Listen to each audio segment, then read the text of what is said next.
This news update is brought to you by... This is how we flow. All the offers are quite exciting, and the prices will leave you smiling. Everybody's got a cheerful glow. Get the new Samsung J5 plus 1 gig free data starting at just $345.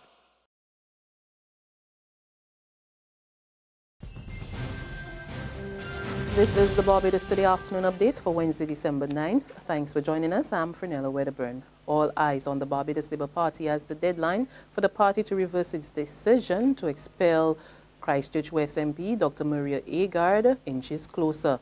Dr. Agard's attorney Hal Gollop hand delivered a letter to the BLP's Roebuck Street headquarters last Wednesday, giving the Mia Motley-led National Council 7 days to revoke the dismissal or face the courts. When contacted this morning, Gollop told Barbados Today that unless otherwise instructed, he would be going ahead with filing the case in the High Court if the appropriate response was not forthcoming from General Secretary Jerome Walcott by the end of the day. Dr. Walcott could not be reached for comment. The National Conservation Commission case will resume before the Employment Rights Tribunal next Wednesday after more than a month's stop. The matter, which was brought by the National Union of Public Workers on behalf of hundreds of retrenched NCC employees, was only heard on 2 previous occasions. The hearing began on September 30th and adjourned indefinitely when the parties appeared on October 3rd. Tribunal officials said several attempts had been made thereafter to resume, but this was not possible due to scheduling issues on the part of lawyers on both sides. President and Chief Executive Officer of Ansel Macal, Nicholas Mute, believes his company would have provided more value for Banks Holdings Limited. At a press conference yesterday discussing his company's lost bid for the local brewery, Mute said he believes Ansel Macal and Brazilian-based Ambev would have brought about the same benefits to BHL, but he explained that in the wider scheme of business, the brand Banks would have been more valuable to his company than Ambev. I think, in my view, Ambev may disagree, and I guess they'll have the opportunity to say so. I think the brand Banks is more valuable to us than it is to Ambev. Banks would have been a jewel in our portfolio alongside our other regional brands. Whereas in the Ambev portfolio, it will be, at least right now, it would be fairly insignificant in size. I mean, they're the largest brewers in the world.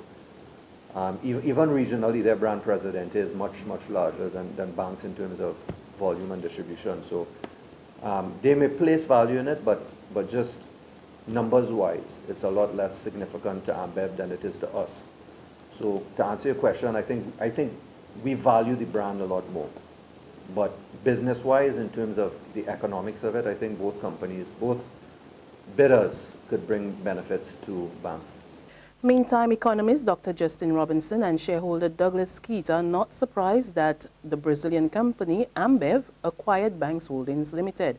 In fact, they both agreed that from the outset of the beta bidding process, Ambev was always ahead of its rival Ansel Macal. Ambev always had an advantage in that they started the bidding war with 40% of the shares. So they would have only needed to attract 11% or so to get over 50%. Mm-hmm.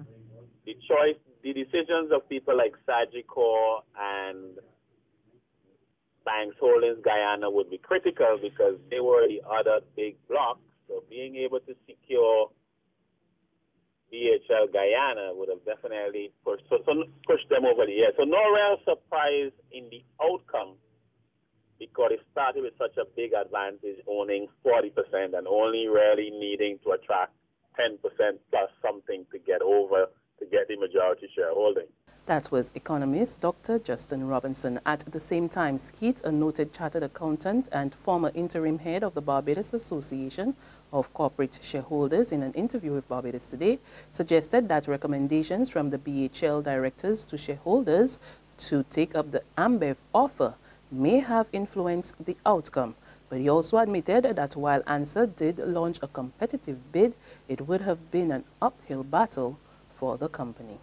Ambev always had the advantage, and if there was going to be a company that would eventually prevail based on ownership, based on the number of shares, it would be Ambev. The only way Anson Macau would have been able to upstage Ambev was if it were able to offer a price that was beyond the reach, and at the same time hope that Ambev would not have gained any shares, any additional shares to the 40% that they had following the block trade. So I think that was expecting a little bit too much. A male teenager is missing and police are appealing for the public's help in locating him. 15-year-old Kyle Nico Bannister of Rock Hall St. Andrew left home around 5 p.m. yesterday and has not returned. He was wearing a blue t-shirt, black track pants and black shoes at the time and was last seen in his community around 7 p.m. He was also in the possession of a black suitcase and a red Nike bag. Kyle is 5 feet, 7 inches tall, dark brown in complexion, has black hair, round face, and speaks in a deep voice. Anyone with information pertaining to his whereabouts is asked to contact the nearest police station or police emergency at 211. In sports, Barbados girls go down to Haiti 3-1 in their first match of the 10th Caribbean Junior Volleyball Championship. Playing last night at the Garfield Sobers Gymnasium, Haiti took the first set 26-24. Barbados leveled the score 1-all in the second set, 25-15, but the visitors would come back strong in the third and fourth sets, 25-14, 25-22. Now the guys go up against their Haitian counterparts at the same venue tonight, high off a win against arch rivals Trinidad and Tobago. That game is scheduled for 8 o'clock. There's regional and international news after this short break. 'Twas days before Christmas. I had so much to do. Shopping, more shopping, and I was feeling blue. There's a mother, father, a wifey, and friend. Lots of things to buy, but there was no money to spend. I found the answer. The BT shopping spree. 15,000 in goodies. Free, free, free. It's easy to enter. Nothing hard to do. Follow my instructions and a winner can be you. Visit facebook.com/Barbados today. Do it quickly and fill out your form to enter this spree. Look, I'm shopping at the Costy Mega Store. Come down, fill your trolleys with goodies and more. And like me, you too can say, ho, ho, ho. Secure your future, be financially strong. Since 1983, we have been there for you. A smart range of products, great tax benefits. We're the solution to your hopes and your dreams. The Barbados Workers Union Cooperative Credit Union. The Barbados Workers Union Cooperative Credit Union. Humble beginnings to smart loans, smart savings. Save smart and borrow smarter. That's the move for me.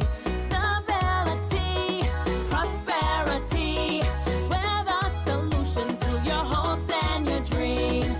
The Barbados Workers Union Cooperative Credit Union. The Barbados Workers Union Cooperative Credit Union.